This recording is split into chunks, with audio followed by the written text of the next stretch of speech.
Today I am going to say an important subject, rest state. Facts forming the part of same transaction is relevant. Facts, though not an issue, are so connected with the fact in issue as to form part of same transaction is relevant, whether they occurred at the same time or place, or different times or different places. The rest state is equally applicable in British law and Indian law. Suppose in India, a person is accused of waging war against the government of India, in which the property is destroyed, troops are attacked, goals are broken open. All these transactions are relevant as to form part of same transaction, although the person may not have been present at all of them. The rest state is very important subject in the field of criminal law and civil law. As the rule of common law, the hearsay evidence is not admitted in evidence. It cannot be adduced in evidence in court proceedings because hearsay evidence is no evidence. Because there are two inherent dangers in admitting hearsay evidence.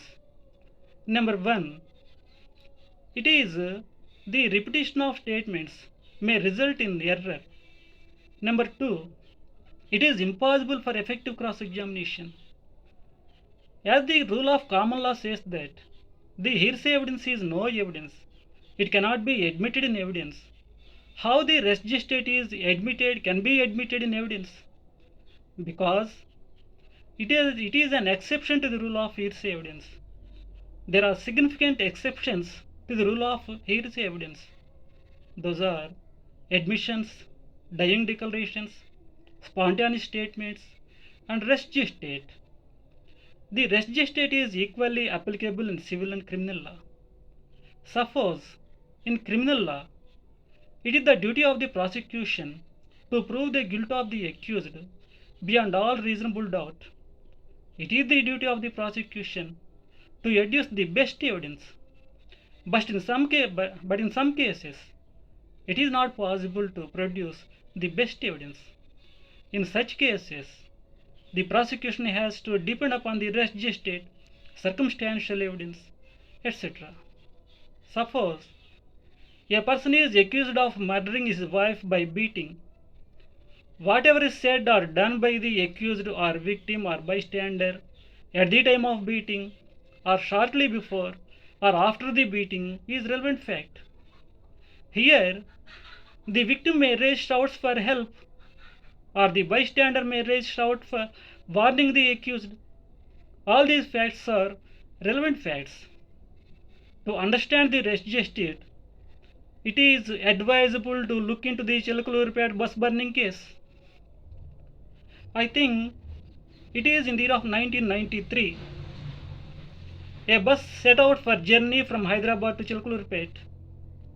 When it reaches Narsaraopet railway crossing line, two persons, Chalpati Rao, Vijayavardhan Rao, committed robbery and set fire to the bus in which 23 passengers roasted to death and many of them severely injured.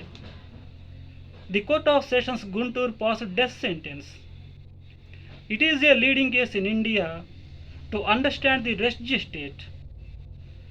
To understand the res gestate, I will say one thing. A person who made a dying declaration survives. His declaration cannot be adduced as evidence as dying declaration.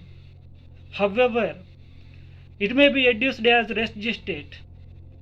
The res gestate is very important piece of evidence in the civil law and criminal law.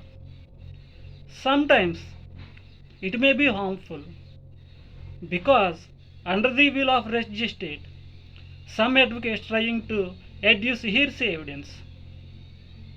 Anyhow, this is the very important subject in our Indian jurisprudence. Please subscribe K channel. Thank you.